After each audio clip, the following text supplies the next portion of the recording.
Tonight, we are digging deeper into hundreds of Shelby County properties that were sold at auction during the pandemic because the owners were behind on their tax bills. An investigation with our partners at the University of Memphis Institute for Public Service Reporting reveals many of those homeowners may not have even received notice their properties were being sold. Action News 5 investigator Jessica Jaglois reports. Last year, R.G. Robinson was sick and bedridden when he received an eviction notice saying he had to move out of the house he owned immediately. Some young lady served me some papers stating that someone had bought the home and why was I here and who was I? And I said, I've been here basically all my life. Robinson inherited his childhood home from his mother, who was behind on the property taxes when she passed. It was sold in a tax sale last February by the Shelby County Trustee's office to collect the money he owed, about $5,000 in back taxes. Robinson says he had no idea he'd lost his home until that eviction notice. Did you call the trustee's office next, or who did you call next? I did. I called the city and the county. And what did they tell you? And I said, how could you sell my property without me knowing? He said, well, I've sent you, we sent out, notices of this. And I said, well, I hadn't received any notices. State law requires that trustees notify homeowners facing tax sale. Shelby County uses certified mail, which means the homeowner or other authorized person signs the notice when they receive it. But in March 2020, at the start of the COVID-19 pandemic, the U.S. Postal Service began allowing their carriers to sign the notices instead, marking the documents with COVID or C-19.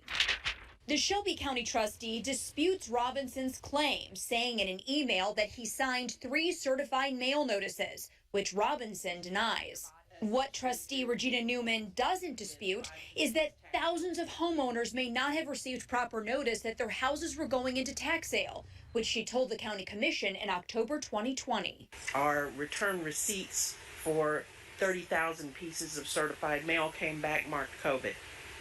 So we could not prove to the courts that anybody received that certified mail or that it was that due process was provided. Despite the lack of proof, the trustee's office moved forward with the tax sales. Between August 2020 and February 2021, while federal eviction and foreclosure bans were in place, nearly 1,700 properties were put on the auction block.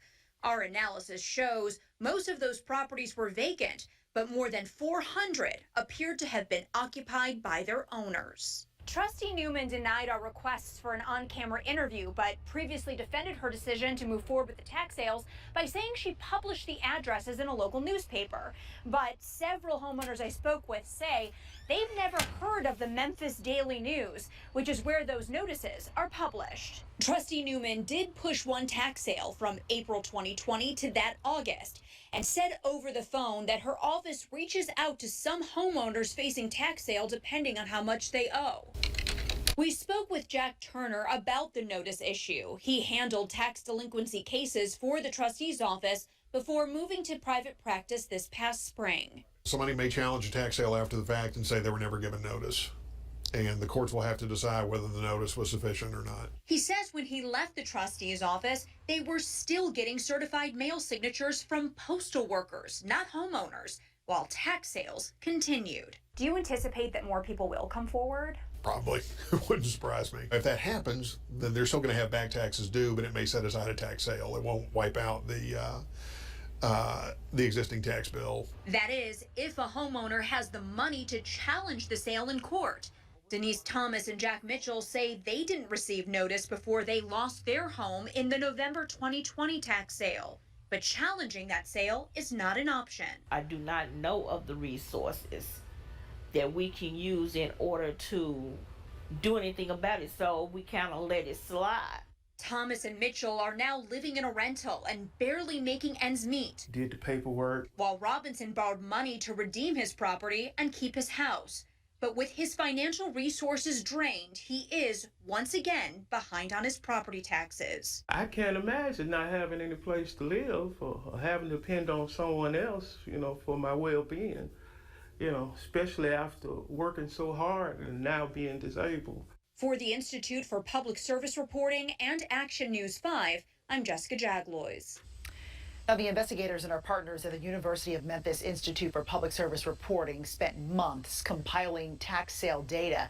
You can find our full report online, including maps, graphics, and pictures at actionnews5.com. Our reporting continues tomorrow night at 6 as we examine why only a fraction of the money owed on property taxes is ever really recovered by making homeowners homeless.